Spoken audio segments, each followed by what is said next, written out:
Okay, well, welcome to this session. Full house, great topic.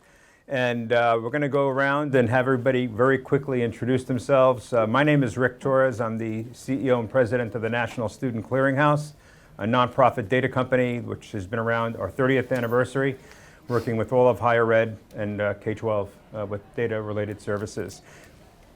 My name is Alex Kaplan. I'm a partner in IBM Consulting. I lead IBM's global work around the transition to a skills-denominated economy, including our work on learning and employment records.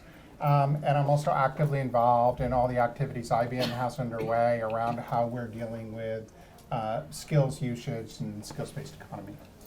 Jake Hirsch-Allen. I work as a day job for LinkedIn doing workforce development, so public-private partnerships around our commercial talent solutions. My night job is spending a lot of time on things like LERs and how they could integrate with our ecosystem, and I'm actually here on behalf of other organizations. Can't hear. Can't hear. Okay, I will speak louder. Is that better? I will yell. Day jobs at LinkedIn doing workforce development, public-private partnerships. Night job is helping them with other topics like LERs. In some cases, I'll be speaking on behalf of LinkedIn. I'm also here on behalf of the boot camp that I founded, the largest in Canada, Lighthouse Labs. And some of the startups I advise, like the Learning Economy Foundation, produce LERs. So that's why I'm here. Thanks for joining our session today. I'm Casey Thorne, Senior Director of Skills Architecture with Western Governors University. My role is primarily responsible for the data analytics around workforce demand, our skills, open skills taxonomy management, and then also an arm of enterprise-level skills transformation consultation, and that includes getting our own WGU Achievement Wallet up and running. Hi, thank you all for coming to our session today. I'm Kimberly Levine-Hinckley, Director, Community of Care Ecosystem at Western Governors University. My role focuses on thinking how the same kind of technology and records that we're using with learning and employment records projects can help break down barriers to participation and persistence to new opportunities and create a more equitable labor market. Good morning, everyone. My name is Darren Hobbs. I'm the Vice President of Learning and Employment Records at Western Governors University. And my job is to work with this amazing couple of individuals here to figure out how we can make our learners' records something that's living for them, something that acts as a compass and shows them the way as they're on their journey of talent and skills development, and basically try to remove the mystery of what do I do next. We want to give them clear indicators as to choose your journey, and if you choose this journey, here's your next step, here's how you can go. That's what I do. All right, thank you. So the first question we're going to put out here is about what is an LER. So they've asked me to actually provide a little bit of a context and a definition of that, and then we're going to hear from the group. So back in 2018, when all of this started, it was called an interoperable learner record. This was part of the ALPOB, the American Workforce Policy Advisory Board. And I think, we have a penchant for three-letter symbols, so now that became the LER. Interestingly, they dropped the interoperable, but maybe everybody understood that that's actually essential for making it work, right? So interoperability is a theme that you're going to hear over and over again. And the way we think about it, I think this morning's StageX presentation highlighted it.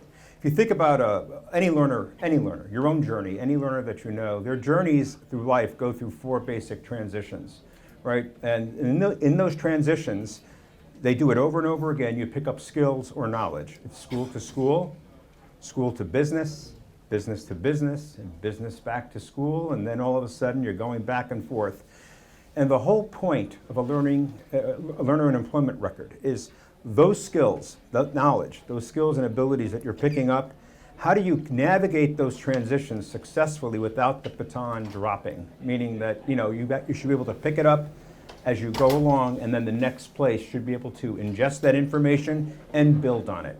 That's the point. So the definition I came up with was an interoperable data application infrastructural ecosystem. So the ecosystem is important. The LER by itself is not it's the entire ecosystem that matters. Enabling verifiable, lifelong learning and outcomes no matter where they occur, to be efficiently and effectively leveraged by all learners to their primary benefit and to the benefit of the ecosystem participants. That's what we're here to try to figure out, to do, to enable, and it's learner-centric. So with that, I'm going to turn it over to the group with other amplifications Rick, on the definition. I think that that is an incredible definition of the body of work that's happening within the ecosystem. And I also think it's a really important point because you have learning and employment record ecosystem, and then you also have the record or records themselves. And when I think about a definition to learning and employment records, I think about a detailed and secure academic or skills-based or employment record that is easily transferable from one job or learning opportunity to the next. But I think maybe your point is highlighting something really important to me, and that is, I don't know about all of you, but I have been in conversations where at least 3 different definitions have come up on learning and employment records, all within sort of the same context, all in the same sort of instance.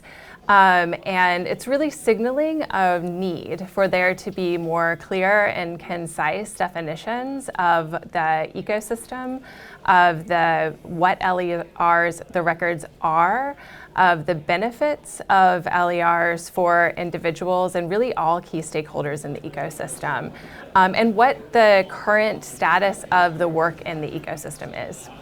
Great. Anyone else with comments on this? Yeah, I'll jump in. I mean, I think interestingly we're coming out of the nadir of a hype cycle. So like 12 years ago, I was sitting in London with Gordon Brown, who's now the UN Special Envoy for Education, and the founders of Coursera and edX, because MOOCs were all the rage. And Mozilla was there with open badges. And Mozilla had been working on badges, which one could describe as a component of or kind of learning and employment record, for a long time. And yet, back then, really no one had heard of it, and certainly no one was associating it with the kind of thing you could show up to an employer with and say, hey, I deserve a job. So I think since then, we've gone through like a lot of chaos. In the past year, 3 acquisitions happened with the largest companies in this space.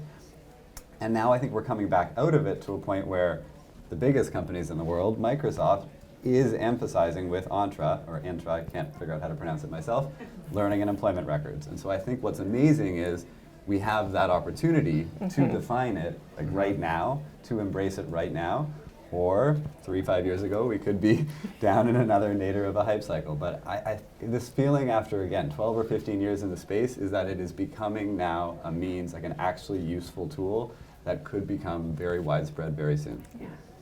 Anyone else with thoughts?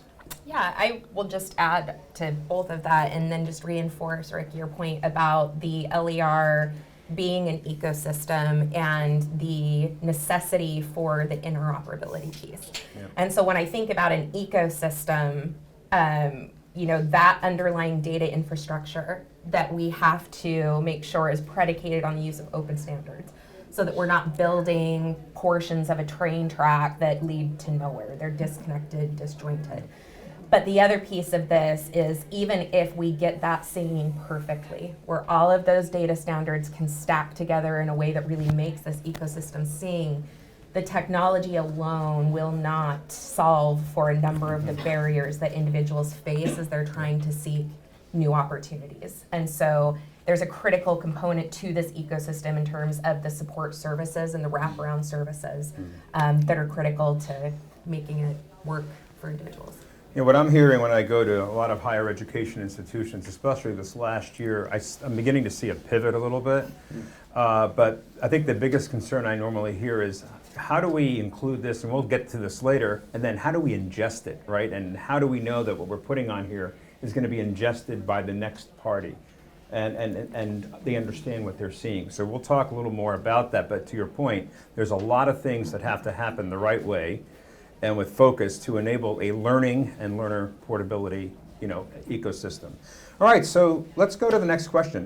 Why are LERs important for making it easier to connect students, employees, and job seekers with jobs, education, and career growth? So all these transitions. Maybe Alex, we'll start with you on this one. Yeah, I'm happy to start on that one. I mean, I just think it's an essential dimension of what we're trying to do here, because the talent marketplace is really complicated for people. And it's particularly complicated for people who are from communities that have been historically underserved or aren't, plugged in necessary to LinkedIn. There's a lot of people out there who just have a really hard time in trying to understand the skills that they have and how those skills align to family-sustaining jobs and family-sustaining careers. So if you go back to the work of the American Workforce Policy Advisory Board, and I led IBM's work during that time, we really wanted to solve a really fundamental problem, which is making it easier to connect people who are looking for jobs with employers who want to hire people. And this remains a really complicated problem to solve. And so one of the underlying dimensions to that complexity is the lack of standardized information and data that describes what a job is and what skills and competencies are required to be successful within that career. So let me just talk a little bit about what IBM has been doing in this space, because about 5 years ago, we embarked on a journey towards transitioning towards skills-based credentials and a skills-based approach, and we did it for a couple of reasons. One, our jobs are changing just constantly. So, 5 years ago, there were no quantum people doing coding on quantum computers. There are today. A large language model, artificial intelligence didn't exist. It does today. And what we realized is that we needed to understand the skills that our people had in a very objective kind of a way so that we could help guide them towards, people who are doing one kind of work. How could they be successful with these new and emerging artificial intelligence? And so we really focused on that aspect of it, which is how do we understand at scale the skills that our people have? And then the second dimension to it was just opening the aperture for the people who could apply for our jobs. I mean, only about 33% of Americans have a bachelor's degree. There are not enough people to fill the jobs that we're all collectively creating here. And, so arbitrarily excluding 2/3 of the population because they don't have a degree just didn't make any business sense. So we wanted to figure out how do we really shrink the number of jobs that are solely based upon having an academic degree and open it up to a skills basis. And now about 50% of our jobs do not require an academic degree. So that's why it's so critical. So I think, part of what I'm hearing, though, is a couple of things. The ecosystem itself needs to include a way for folks that are providing training and learning to understand what's actually changing so that the learners can actually gain those skills. So that's part of the interactive and interoperable sense that this thing has to have, right? Yes. Especially as skills are moving. Anybody else? Happy to jump in on a tension that I see here, and that has been, I think, throughout the history of the use of technology to help particularly marginalized populations access education. And the obvious answer there is those are the populations that have the least access to technology. So it's sort of ironic that you're trying to use software and hardware in this case to help folks that struggle to access software and hardware. That said, I think if you start with sort of the ethics or rationale behind LERs, it helps to correct that equation. And the reason is because this is all about recognition. This is all about recognizing individual skills that aren't able to be recognized right now using any piece of paper or technology. And so if you start with that and then work back from it, then I think there are even offline ways of representing an LER that can then be ingested, so to speak, into these technology systems. But also, one of the organizations I advise is the Learning Economy Foundation with Lego actually built LearnCard, which is a wallet that kids can use, right? So we're talking young children who are able to demonstrate their skills using a wallet. And I think that is a great example of a completely open standard, interoperable wallet that is so easy to use that it isn't less convenient than LinkedIn. The last thing I wanted to say is touching on your skills-based approach, because IBM, I think, really is one of the foremost leaders in this respect.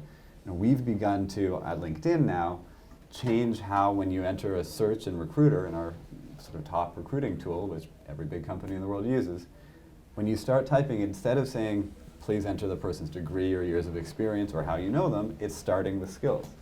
And that is dramatically, in my opinion, changing behavior in a way that could lead to greater equity and could better representation, including when somebody's skills are on a verifiable credential that is represented on LinkedIn. So we're talking a lot about skills, and I think Casey's got a really good perspective on how to evolve the skills world to get to this place that we need to get to from Yeah. investing? So I think the ultimate goal, I think of skills as basically like an exchange rate between experiences. So it could be a formal learning environment. It could be, a job that you've had for 15 plus years. You're developing skills across a lifetime of work and learning, but we don't often think about those experiences in terms of the skills that you're building along the way. And so that's why skills are so important for us in this LER work, is helping people understand what they've cultivated through those experiences over time is super important. But I will also say, in an LER ecosystem, speaking to digital badges, everybody's excited about badges, everybody's excited about skills. A badge without skills and the necessary meaningful context and metadata is just a sticker. Right. A skill without the context in terms of what proficiency somebody needs related to that skill is just a tag. So I think it's really important for us to help individuals by really unpacking that context around the skill, what they can actually do that's more than a word, yep, and then represent that so that they can see these pathways that the LER can help. I thought it was super interesting that you use the example of exchange rate, because I've never heard of that before. And so just to be clear, like a lot of people talk about skills as currency. In this case, you're talking about skills as the exchange rate between a credential and the employer, and experiences, right? Yeah. I love that. And I think it might be helpful to continue the analogy. I was trying to think of like what other things are necessary in the world of finance for exchange to happen fluidly and globally at pace. That could be then mirrored in education to ensure the like rapid and universal transmission of skills. Well, and there's efforts underway. For example, in the United States, there's this nascent effort called the United States Qualifications Framework. Now, we don't have a qualifications framework. We don't know how to codify things. There's the standard 9 levels of education, but how do you take a workforce credential and how do you begin to decide where that belongs in the ecosystem? Europe has it. All of Africa has it. Well, Asia has it. The United States does not. So this is where, how do you begin to understand the framework around which this works? Okay, so there's been a lot of work underway. Why don't we focus on kind of what are the impacts that we've seen so far? And maybe, Darren, we haven't heard from you yet, so why don't you talk a little bit about impacts? So everything that I've heard said I agree with and support 100%. But the LER to me is my story for life. It's the journey that I'm taking, the path that I've traveled or paths that I have traveled. And the impacts that we're seeing as we speak with, survey the learners that are using our initial launches of the wallet is the fact that they're able to see how their learning fits into the context of employment or the next step of their learning. That learning takes on a new value because it has meaning now, as opposed to I just have to do this because it's on my DARS or it's in my program guide. That my learning now has meaning to me and I understand how I am progressing. Because human progress is really what it's all about. We all benefit as we progress, as we seek to better ourselves, as we seek to gain more knowledge. The LER is my story that now I can tell to others in a way that maybe I've struggled with before. And I can tell it in a way that transcends spoken language barrier because of the skills and the contextualized skills and the exchange rate. Now I understand how my story and my progress fits into the future that I'm envisioning for myself, and that the opportunity for me to fit into that future is abundant. But I didn't know that before because I couldn't see it. And even if I saw it or had a sense of it, I didn't know how to tell my story so that others could understand how I fit in. So it's like owning the for the sake of what.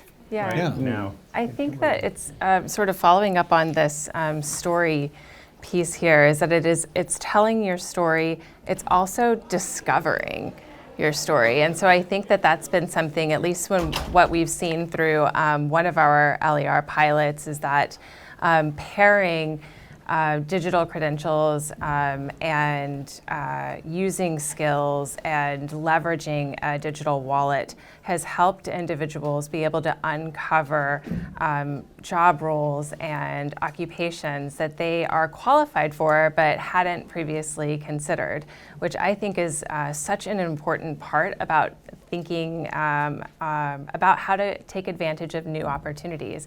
I think some of the other things that we have seen too, or other things really that we've learned, and so I find we've had a lot of learnings and those have been very impactful.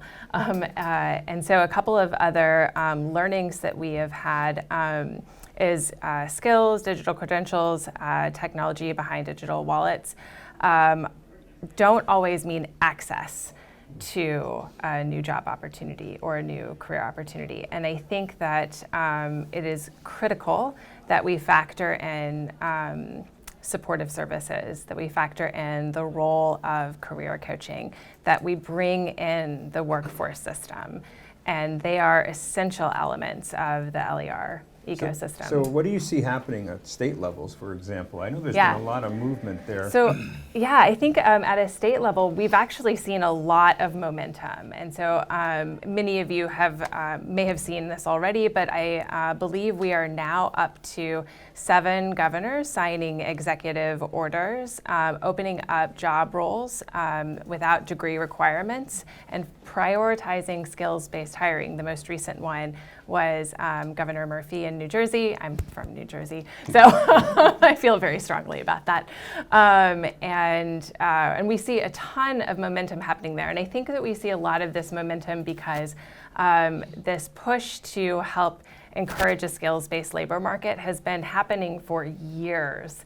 And you've seen a ton of organizations doing on-the-ground work, helping to identify the key stakeholders and transition their practices to adopt skills-based hiring, skills-based talent management.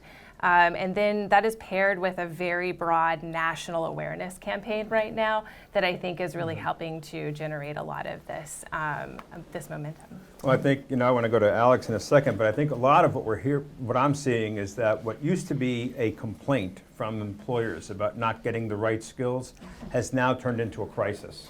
Right? They're saying, look, the job shortage is what it is. It's at a crisis level here. We need to find skilled people. And, so thinking about the accelerant that the pandemic has been on this is another factor, which is why it's such a big deal now. So maybe Alex and then Jake talk about it from that standpoint. Yeah, I mean, I'd like to talk about it from a business point of view, why this is a business imperative, because I think it's really important to focus on why does IBM and other companies, Microsoft, LinkedIn, why are we doing this?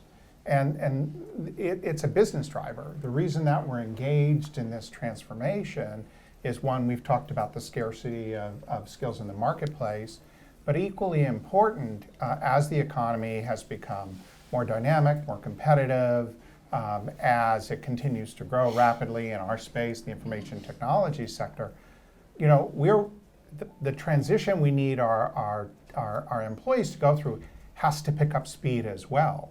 So we needed a better approach to doing this, and we had to do it at scale. We also needed to transition doing this from a subjective perspective, where managers would do an assessment of their employee skills, to an objective assessment, so that people themselves could take control over their own careers and could demonstrate they had skills. And finally, frankly, our just clients expect it. I mentioned I work for IBM Consulting. When we show up, our clients expect that we have the skills to do the work, and increasingly they want proof of it. Well, that sounds good on paper, but do you really have it? So there's a lot of business imperatives here that are driving this transition for us because of the way business has actually changed. We're seeing a very strong ROI for this investment, and it's really transformed a number of really important processes. It's transformed, I mentioned, the way that we recruit. Since we're changing towards much more towards skills-based hiring, which has opened the aperture of people who can work for us. We have to have a diverse workforce. We need to have people working at IBM who reflect the clients that we have all over the world. It's a business imperative. We need to give people clear guidance about how to manage their own careers within our company so that we can give them pathways to continue to grow their skills, to match the jobs that are coming. We need to hold ourselves and our whole management structure accountable that in fact that this is happening, that people are upskilling. And so using training that's aligned to skills, that it's aligned to badge is a way to do it. And increasingly within our own company, this becomes an example for promotion. So if you want to move ahead, you need to be able to demonstrate the skills you want.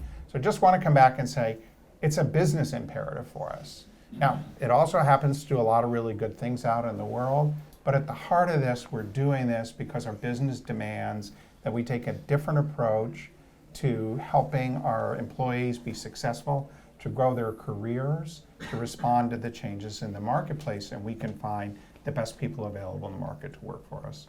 Love Right, it. Jay. Love it. Yeah, I mean, I was trying to think of what needs to change for employers to adopt this at scale, which seems to be the crux of the issue in some ways, because I think there's a lot more post-secondaries excited about it right now than there are employers. And here I'm not talking about skills-based hiring, which I agree has now taken hold more broadly, but certainly learning and employment records. I think if you asked the average VP talent, VP HR, they wouldn't know what you're talking about. And to get there, I think you can actually use tech to affect human change. So like to think of sort of the reverse behavioral economics here, if government, society is a way for us to work better together, then tech in this case can be a way to almost force companies or compel companies to adopt skills as a means of hiring and to accept alternative forms of education, not just degrees and certificates, as acceptable for their employees. And so if tech is helping on that side, and I don't think we've figured out all of the tech. I think we need, for instance, like centralized skills taxonomies so that people know what a skill means across different employers and educational institutions. I think we probably need applicant tracking systems and other HRIS, et cetera, systems to understand what an LER is, which in most cases they don't right now. So there's like technological changes that then have to help fix the human bias on the employer side. Flip that, and on the employee or the job seeker side, what I think is amazing is the human aspect here. Like what we need more of is human beings helping other human beings to understand their story, then explain it in the form of skills, and then encode it in a learning and employment record. Each of those steps, probably for most of the most marginalized populations, literally requires another human being walking them through, the first time only, that process, which means we've got to invest a lot more in those people doing the walking through, not just the tech. So I think maybe I'll leave it with that for now. Thanks. So one of the things that has happened, impact, I remember being on a call about 3 years ago where this entity called the Open Skills Network was just starting out, and wow, okay, what has happened since? So Casey, you've been on that ride from the beginning. Can you talk a little bit about the OSN and how this matters as it relates to the skills? Yeah, so I'll talk a little bit about the impact from the OSN perspective, and then just also the really interesting impact that we've seen at Western Governors as we're trying to really incorporate this on behalf of our students, but then also as part of our people now practice. So when we started thinking about skills early on at WGU and the problems that we were trying to solve using skills as a mechanism, as that exchange rate across like experiences, we were part of a national conversation where everybody we talked to, they were struggling with the same problems. And so it was almost like by way of just just natural organization that this Open Skills Network flourished. And it was just a group of invested individuals, organizations coming together to really like examine how we can use skills better for human progress, moving people forward into their next opportunities. And so we have seen it blossom in terms of membership, in terms of member contributions to an open skills ecosystem where there is open and freely available skills data with context that can be used to create pathways in this So LER a taxonomy, ecosystem. that you can look at, yeah. Yep, that people can look at. At WGU, we have really used this work as a way for us to re-examine not only our own value proposition, but value proposition for higher ed in general.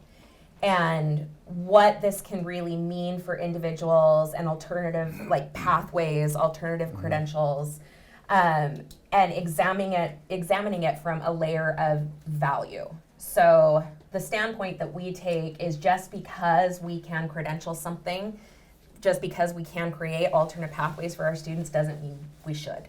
And so the should, we're really looking at in terms of value to the learner. We heard our president say this morning at Stage X, the individual really should be the primary beneficiary in this ecosystem. And so keeping that in mind, like how can we look at the value of any given experience within our university to our students? And that has driven a lot of conversations about changes to our academic portfolio, investments that we are or are not going to make. Similarly, it is transforming us in our people and talent practices as well. So just as much as we've adopted this as a value add for our learners, we're also doing it for our own talent base. One, because it's about them. We want to prepare them for other opportunities, but also it helps us as a business for making sure we have the skilled talent that we need. Well, and thanks, Casey. And one of the things that I've seen in the last year in particular is higher education, both at the community college and the four-year school level, both independent colleges, so some of the liberal arts universities, and the four-year schools pivoting. And what do I mean by that? They're actually beginning to use assessment rubrics. Some of them have been around since 2008, like AAC&U, the American Association of Colleges and Universities, value rubrics, 18 assessment rubrics that are attached to curriculum. The next step is to attach that to a learning outcome. They're already doing the assessment. Attach it. Education Design Labs also has, a lot of rubrics that they're using for assessment. So, higher ed is beginning to knock on the door of looking at skills, and faculty is starting to get engaged. And I think this is, the pivot that needs to happen so that higher ed can become a 21st century version of what it needs to be. Right, and I think we're starting to get there. Can I jump in, Rick, really quickly Sure. on that? Because I think this, I don't actually know, what % of this room is in or related to higher ed? Hands up. Okay, 50%. So it's like you're representative of the American economy, right? The other 50% will not interact or at least complete higher ed. And for the other 50%, that's where I'm super excited about this. Because as much as I appreciate, like, the National Student Clearinghouse right now is mostly focused on the higher ed portion. Interestingly, you're in this conversation also because of support for the remaining 50%. That's right. And for that 50%, I think your story about stories is perhaps the most important.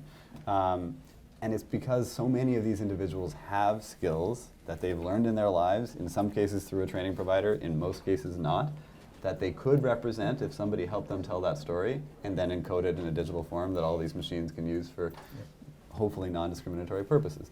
And as an example, the examples I always give, because I don't recognize a lot of faces in this room, are refugees. You cross a border and you're like project managing and communicating and doing all of these things with a family or whatever else. Those could all be encoded on your LinkedIn profile or, more importantly, learning and employment record. And at the same time, if you're a parent, you've got another set of skills that shouldn't be a gap on your resume, as we all know. Rather, it is recognized in this form of skills. So it's that sort of turning of stories that aren't just academic stories, but often are academic plus other aspects of one's life. And if I could add, there's another dimension to this as well, which is workforce and economic development. Yes. So one of the things that we're seeing very strongly is that as we start to look at workforce and economic development in any state, the governors are keenly interested in getting more people into jobs. And I was just in the Pittsburgh region as an example, just last week talking to a group of businesses that have come together with workforce boards to figure out how to deal with the fact that they have 80,000 more jobs than they have people to fill them. And again, so there's all this. It's another completely different lens on this, but it's the same problem. Is 80,000 jobs? There's not a big enough pipeline in the region to fill them. They're losing people to other parts of the country, and they're just trying to figure out, well, how do we figure out where are the people to fill these jobs? How do we get them the training? And these are all good paying jobs. How do we get them the training to get the jobs? And how do we let employers know that these people exist out there? So that aspect has become really important in the last couple of years. So I'm going to pivot the conversation a little bit, and actually going to switch two questions based on the way they did it this morning when they were talking about generative AI. Like, what's the disaster scenario, then what's the best case scenario? So, so I want to start with what has been the challenge, the biggest challenges that you've run into up to this point in trying to implement an LER. And Alex, do you have a perspective on this? You betcha. Culture. Honestly. I mean, the technology is pretty straightforward in all of this. I think Jake and I could pretty much do it in our sleep. But the cultural change that's required to shift our mindset and think about people as multidimensional, who have built skills and competencies over the course of their careers, and that the evidence of that is something that we can trust, is ultimately a culture change. And that requires executive leadership for it to happen. So the reason IBM was able to make this shift is because we had very strong leadership from our CEO and continue to do so in order to make this change. Culture was the hardest part of it. Once we got people's minds around the problem, we had lots of creative ways to address it. Darren, how about you? From you, do you have a perspective on some of the challenges you've seen? Yes, I'm kind of an old hippie. So I think the biggest challenge is getting people in their core to understand that this is a public good solution. This is a transformational solution that can change the world if we just let it. And that requires us to think about this. Again, Scott said it this morning. It has to be first and foremost and always for the individual, not the company, not for profit, not for product, for the individual. Because to solve the big world problems of getting talent where talent is needed just in time, and for individuals to find opportunities that can change the lives for themselves and their families just in time, requires this kind of solve. And it is an ecosystem. It takes all of us. And we have to set our notions aside about how can we make this a product? How can we commoditize this? How can we build profit into this? All of which are important. I understand things have to get paid for, even though I'm an old hippie. Someone's got to pay. But first and foremost, let's let it be about public good. Let's change the lives for everyone, especially those that have missed out on so much opportunity for so long, for really kind of dumb reasons. And it's because we don't build those pathways to them. We have to meet people where they are. We have to go to the individual that has been working on a farm. They have skills. Let's capture that so that they can see it and see how those skills translate and transfer into other opportunities. That's the biggest challenge, is getting everyone's lens focused on this is about the individual. So before you guys move, and I'm going to have you guys move to what's working well, I'll add one more component. I mean, the clearinghouse, as you know, we sit on a lot of data, and we deal with regulations, both statutory and regulatory environments across the country, privacy laws that are changing. And I think the one thing that everyone has to keep in mind is that there's an end that we're all aspiring to, but the regs and the statutory laws need to evolve to support it. And a lot of the solutions I see out there don't necessarily take things like the FCRA into account. And they say, what does the Federal Credit Reporting Act have to do with this? As soon as an education record is used for an employment purpose, it counts, right? And it triggers, if you have a verified artifact and it trips into an not a possibility for employment, it trips FCRA, and most people aren't aware of that. And FERPA, what are the rules? What are the extensions of FERPA? The way it's currently written, and I'll just leave it at this, the safe harbor provisions of FERPA were written 100 years ago. 100 years ago, okay? Literally. But that's the regulation. Now the regulation needs to evolve, but that's a separate set of conversations. So how do we make this ecosystem come to life without trampling over the existing regs is going to be a real big challenge, I think. But now let's flip the equation to the good stuff. So what has been working well? I mean, maybe we'll start with Darren. I get to go again? Yes, you do. Go ahead. I think what's been going well is we recently took our WGU wallet, or the version that we're going to be implementing and rolling out, and we've done some beta testing. And mind you, we already have some working wallets, but we're taking our time to make sure that for our learners this works for them. And one of our beta testers, the feedback that was shared with me was, I could spend all day in this, because what this individual was doing was looking at their skills profile and just randomly selecting jobs, things that this individual had never even thought of for themselves, to see what opportunities existed, how their skills matched toward it. You mean, I already have skills to apply to this job that I just picked at random. And so it was a discovery journey. I think that you talked to, or someone mentioned something about the discovery. And that made me happy, because that's what it's about. That's what's working well, is for people to get excited about understanding that there is opportunity and my skills profile matters and it relates. And then, but I see I'm missing skills. How do I get those? Oh, you can show me that too. So that's what I think is working well. I think on that same note, it's that as individuals and organizations contributing to these efforts, we are seeing the benefit toward incremental value or designing for incremental value for learners and for wallet users over the lifetime over the span of this work. Darren mentioned one of them in one of the beta tests that we have going on. We have paired digital wallet, digital credentials, and skills with career compassing. That is helping individuals to uncover the occupations and job roles that they might not have previously discovered or thought themselves qualified for. And we're now also thinking about, okay, well, what in the next phase of development do we need to do in order for that individual to use something tangible to then apply for a job? What else can we start to do as we are developing this, even though it may seem like the work is progressing really quickly? But we need to always design with the individual, with the learner in mind. So what is the next phase of development? What is the benefit to the individual? And we need to identify that at each moment.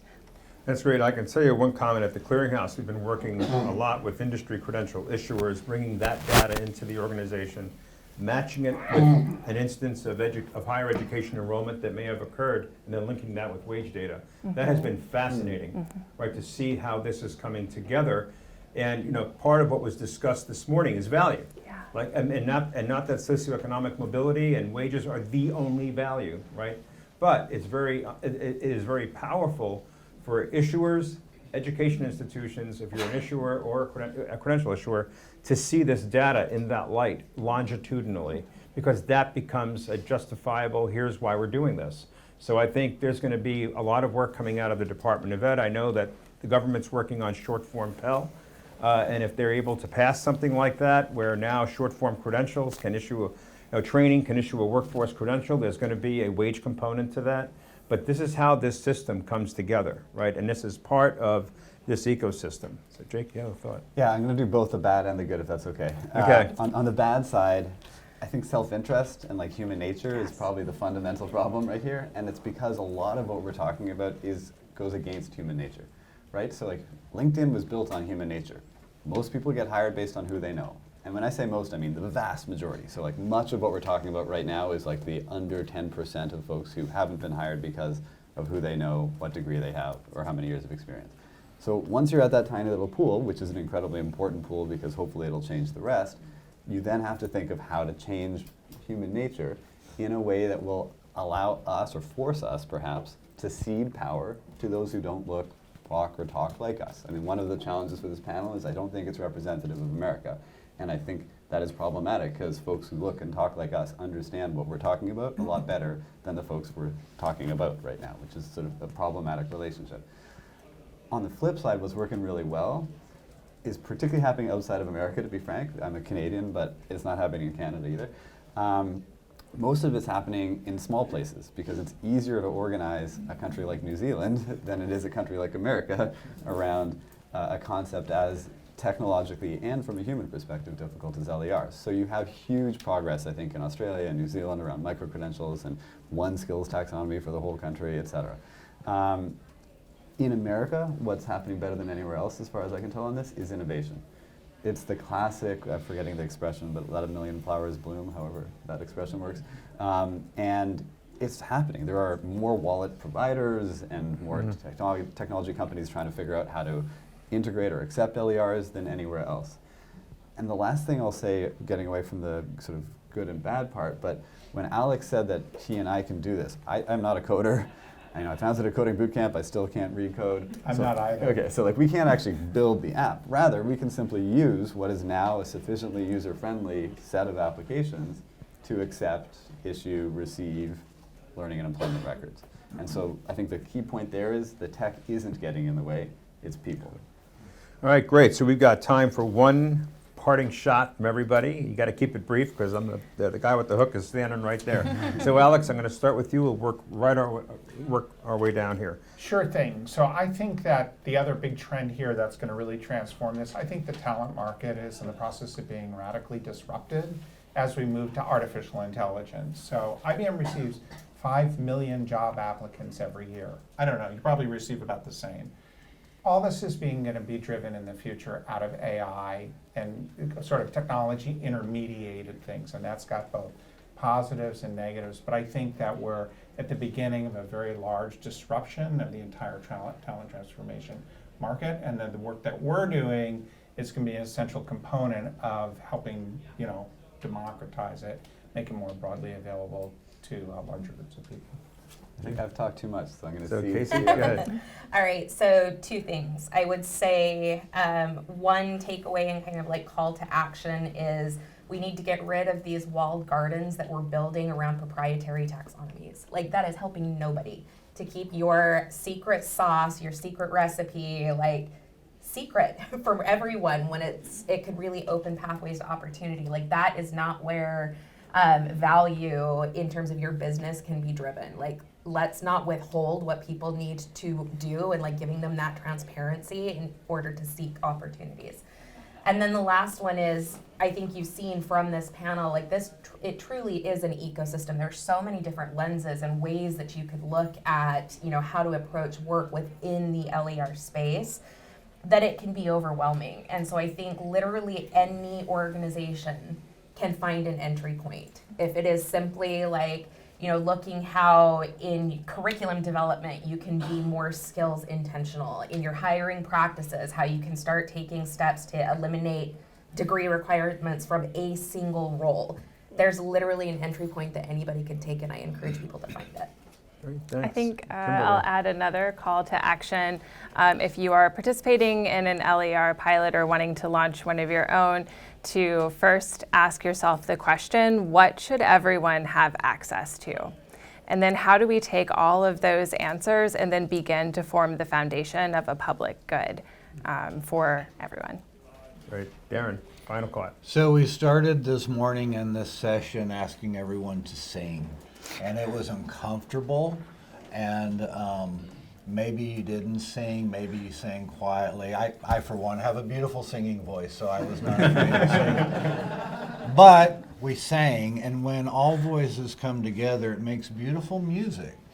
And this work around LERs and helping people to understand their journey through life requires everyone to sing. So it's uncomfortable, it's hard. Join us though. Reach out. Any of us on the panel, reach out to us and join us, because it's going to take all of us. Again, it's a public good effort. And everyone here has a great idea. Everyone has a note that we're not seeing or hearing right now. So let's all come together and make this happen. Thanks. Thanks, guys. I know Matt has an announcement. Thank you.